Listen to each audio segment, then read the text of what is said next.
Plus de 3 jours après le puissant séisme qui a frappé le Maroc, des villageois des montagnes du Haut-Atlas se retrouvent livrés à eux-mêmes. En Libye, les inondations pourraient avoir causé la mort de milliers de personnes et fait près de 10 000 disparus selon la Croix-Rouge. Bientôt, une rencontre entre Kim Jong-un et Vladimir Poutine, le leader nord-coréen, est arrivé en Russie. Le gouvernement américain a lancé un appel à l'unité nationale lors des commémorations des attentats du 11 septembre.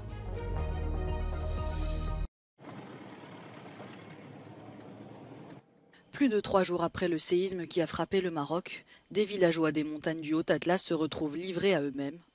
Démunis face à l'ampleur des destructions, ils attendent une aide qui tarde à arriver. C'est le cas du village de Missirat, situé dans la province de Taroudant, l'une des plus touchées par le séisme. La commune, qui compte une centaine d'habitants, a enterré 16 des siens. Nichée en haut de la montagne à plus de 300 km de Marrakech, la bourgade survit grâce aux aides privées, mais se sent abandonnée par les autorités.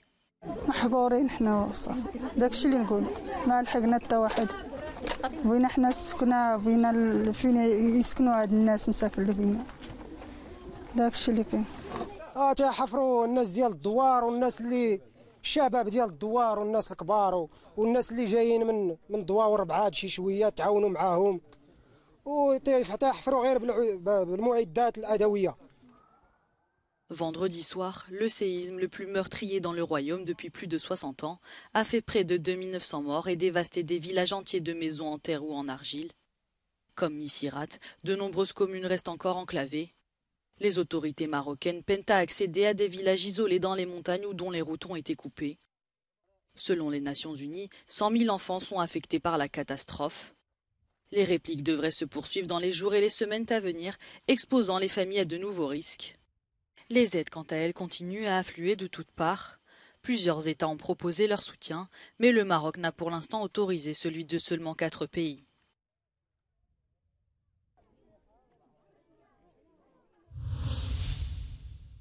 Des inondations causées par des pluies torrentielles ont fait au moins 150 morts dans l'est de la Libye. Mais le bilan pourrait être beaucoup plus lourd. Selon la Croix-Rouge, près de 10 000 personnes sont portées disparues et les morts se compteraient par milliers. Après la Grèce, la Turquie et la Bulgarie, le pays a été frappé à son tour dimanche par la tempête Daniel.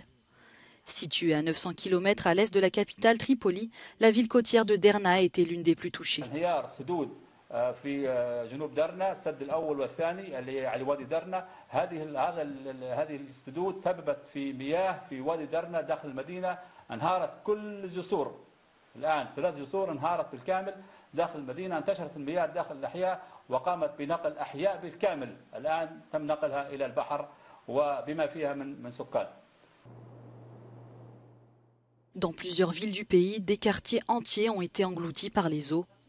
Ces inondations risquent d'aggraver l'état des infrastructures déjà ravagées par des années de guerre.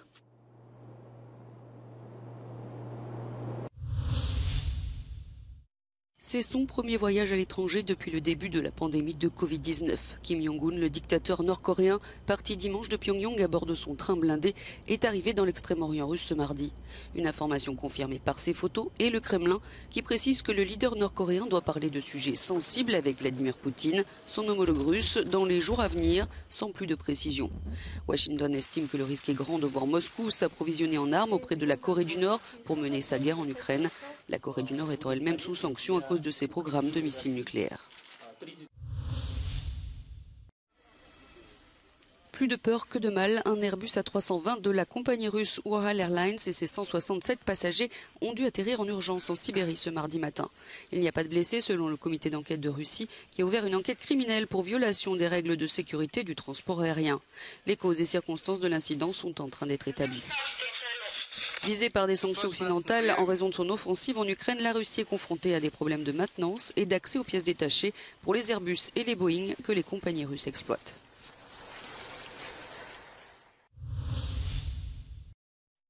Pour la 22e fois, les États-Unis ont commémoré les attentats du 11 septembre, les plus meurtriers de leur histoire. À New York, où les tours jumelles frappées par 2 avions de ligne détournés par des commandos djihadistes d'Al-Qaïda se sont effondrées, l'émotion était vive. Depuis l'Alaska à son retour d'Asie, le président américain Joe Biden s'est adressé à la nation. Let us honor September 11th by renewing our faith in one another. Let us remember who we are as a nation. We never forget. We're never afraid. We endure. We overcome. La première dame Jill Biden a déposé une couronne de fleurs au Mémorial national du Pentagone en hommage aux 184 personnes tuées lors de l'attaque terroriste contre le cœur même de la défense américaine. La vice-présidente américaine Kamala Harris était-elle présente aux cérémonies du 11 septembre à New York? Les attentats du 11 septembre ont fait au total 2977 morts originaires de 90 pays et près de 6300 blessés selon le dernier bilan officiel.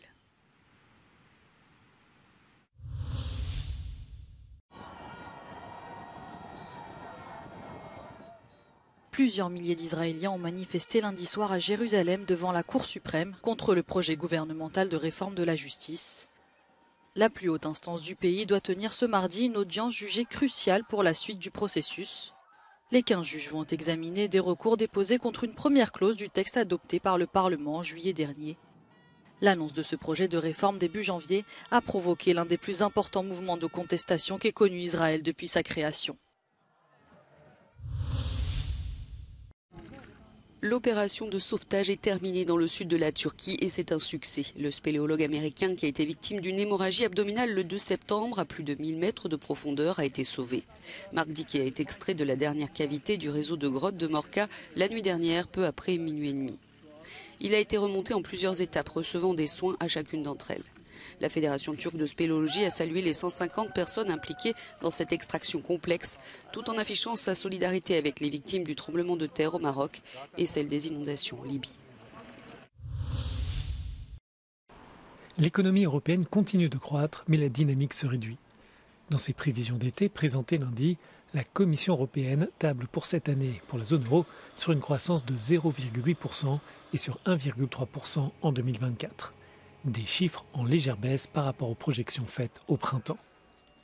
Pour le commissaire européen en charge de l'économie, Paolo Gentiloni, cette faible activité économique devrait se poursuivre l'année prochaine.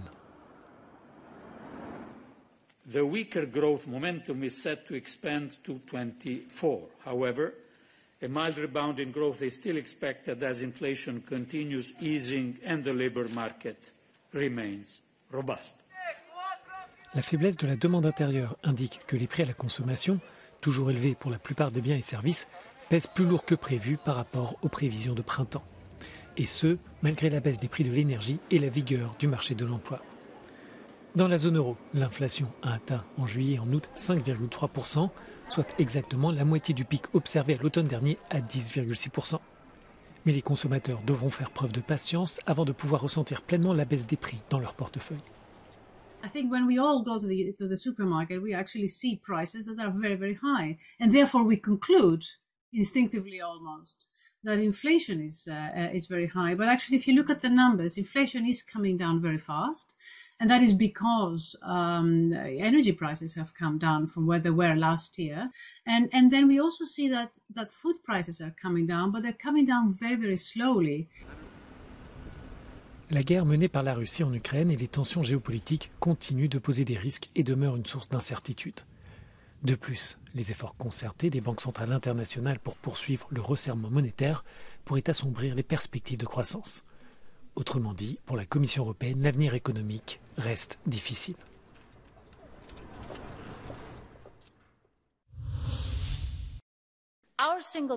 C'est un rendez-vous attendu dans le calendrier européen. Chaque année en septembre, la présidence de la Commission européenne donne son discours sur l'état de l'Union afin de présenter les grandes lignes politiques des mois à venir. Ursula von der Leyen prepares her to-do list for the final year of the mandate of this European Commission, probably packed with policy proposals and geopolitical statements. Euronews correspondents went on the streets of different EU capitals to see how people feel about the European project, because at the end, this is all about citizens.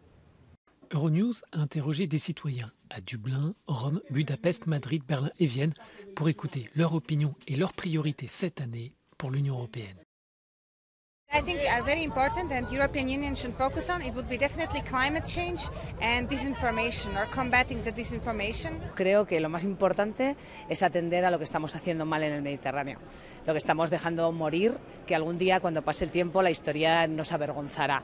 I would like to see also that the EU maybe work on mobility programs for seniors, to bring seniors in contact across the EU maybe, for like with a cheap train or flight tickets. Το μεγαλύτερο πρόβλημα είναι η οικονομία.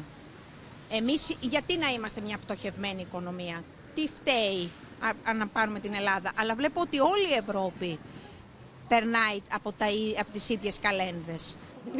Auf Menschen, so wie sie alles nächstes Jahr und so fort auf irgendwas konzentrieren sollte. Ich meine, der Mensch hat überhaupt keine Bedeutung mehr. Miért nem lehet békét kötni, ahogy a Ferenc pápa meg az Orbán Viktor szeretné? I think the European Commission needs to be very proactive on both fronts.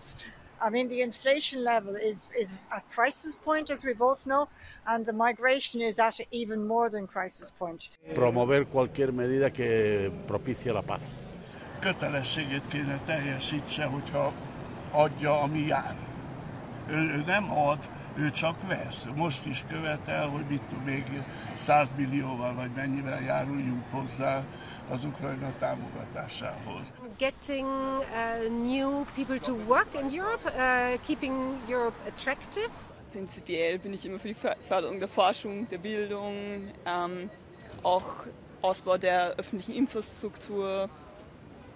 Ja. Vorrei un'Europa più indipendente, politicamente più indipendente, più pacifista, d'avanguardia dal punto di vista culturale come lo è sempre stata nella nostra storia.